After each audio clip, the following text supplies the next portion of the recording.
Hello, everybody. Oh no, I forgot my name again. Long time coming. You're not allowed to make fun of me because I'm sick. If you do, you're ableist. You I made would fun of me never last make time fun and of I you couldn't remember my in name. So general. so lie again. Lie again because we have it No, I called you on Sally. recording. You're not I'm wrong. You're Charles. so not wrong. But that's okay. So, today's episode is Squid Games The Challenge, Devastating Episode 5, and brutal. Trick or Treat. It is. This one was overall a sad one. It would also be a for sad me. one for me if I cared. Well, to jump right on in, it takes obviously right off from the end of last episode. They are up by their Jack in the Boxes, and they're going to play another test game. Woo woo. Outstanding.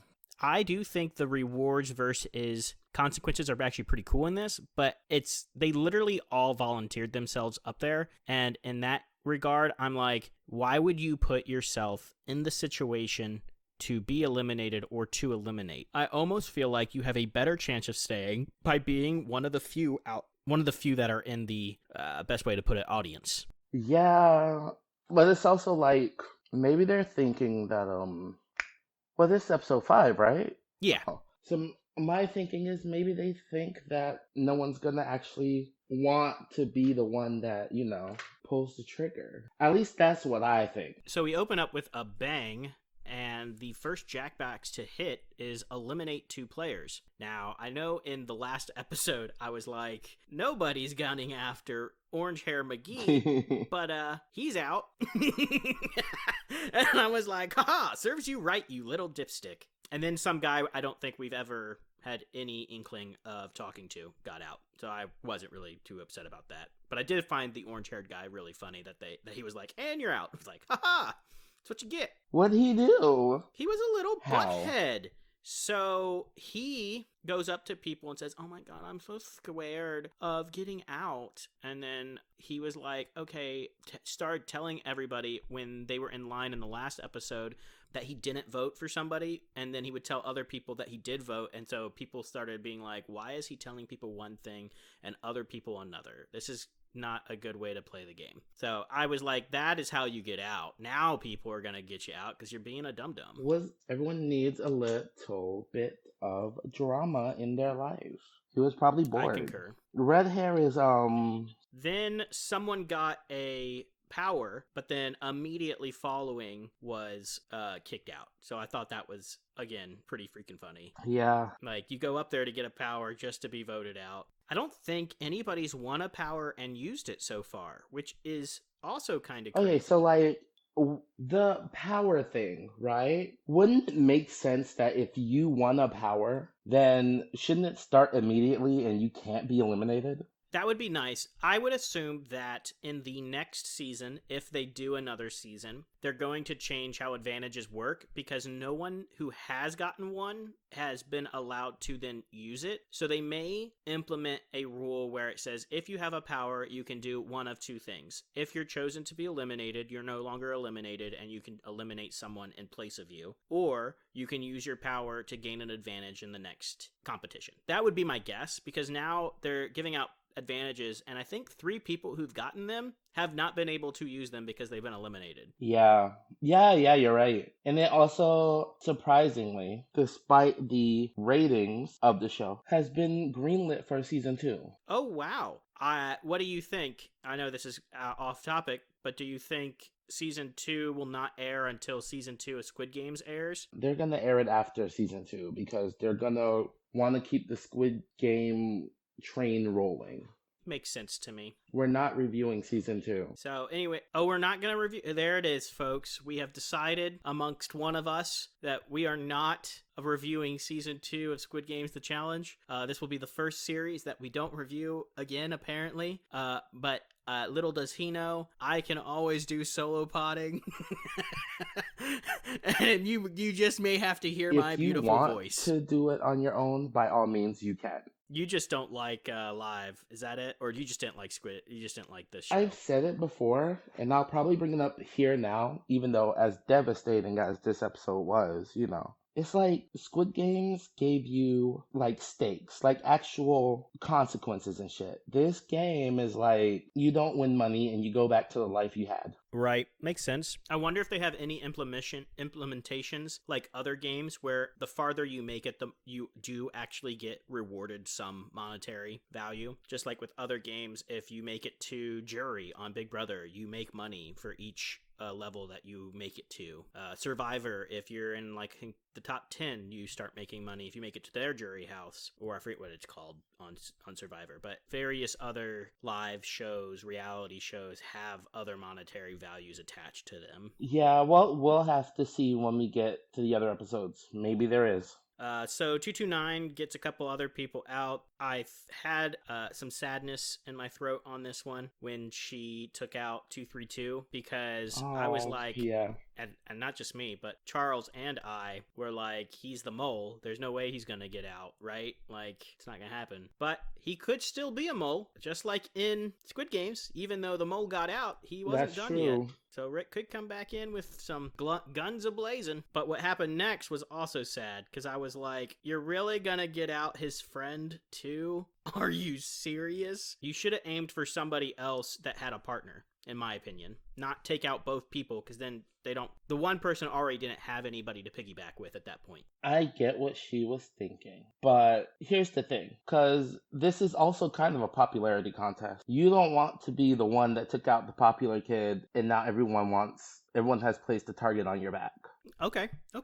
I can agree with that. I would look for like the most annoying one there and get rid of them. Of course, with those two gone, that leaves Dan in his Gungu game with just Four Eyes. I forgot his name. And 334. Gungu gang down to 3. And now we are at 63 players left. It's crazy that this thing started with over 400. Yep, 440 something. 446, I believe, or 456 or something like that. Although half got out in the first game. That is true. And then more money goes into the Piggly Wiggly. So then it's the next day and the announcer comes up and they're like, they need 5 more players. And now everyone's like, oh, wow.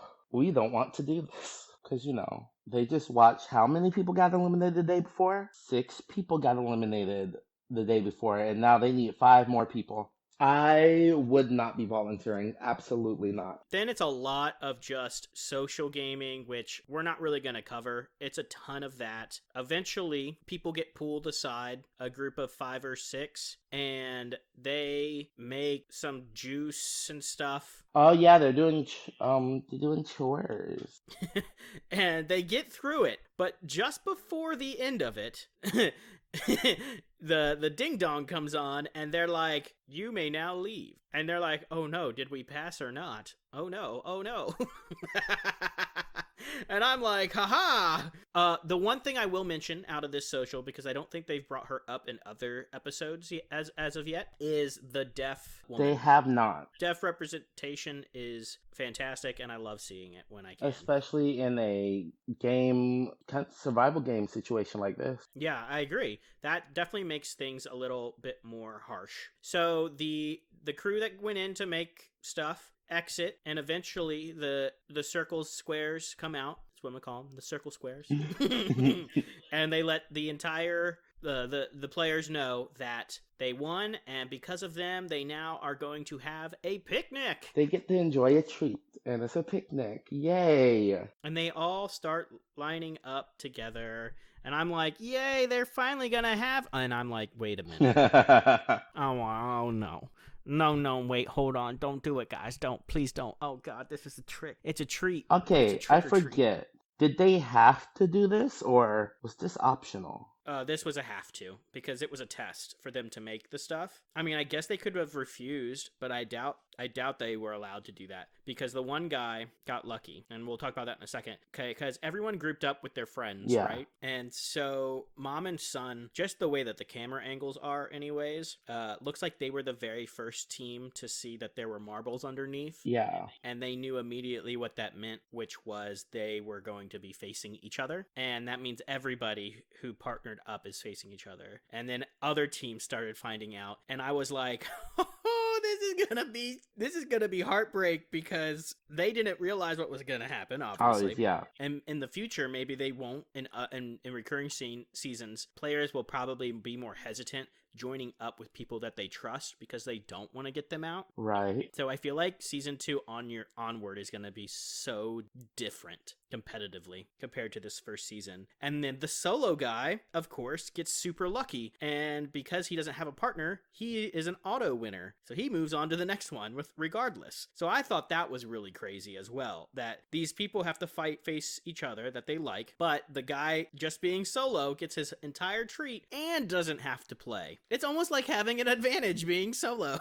And basically, they do like a small, like, we get to the very end, and they move on to the marble game, which is where they're moving to, but they end it there with them walking to the marble game. Then they do, which they haven't done in any other season, they do a mid-season, like, future cap. Like, here's what we've got planned in the future for a couple seconds. I'm like, that was silly. And then they end it. Okay, so this is episode 5, right? Yes. This is the halfway mark because I think there's only 10 episodes. So they're doing that thing where, hey, you've been binging this. Here's what's coming up next if you want to stop right now, or that's what they do usually. Since this is a midway point, we'll just do this really quickly because I know we won't get this in future shows.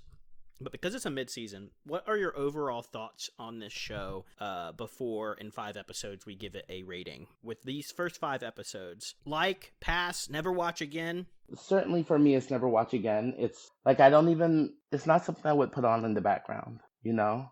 Okay. At least so far. I'm definitely someone who does like reality competition, but I am in that boat, and this is a recurring theme with me anyways, is that I don't watch things I've already watched anyways, generally speaking, unless I'm doing a marathon with a friend, and I'm like, well, I really want to watch this one and this one. You haven't seen the first one, so let's do it all. Then I'll watch it again. But I agree in that aspect. But overall, for a competition game that's brand new, I thought it was pretty good. It's pretty good. I can't speak on the challenge aspect.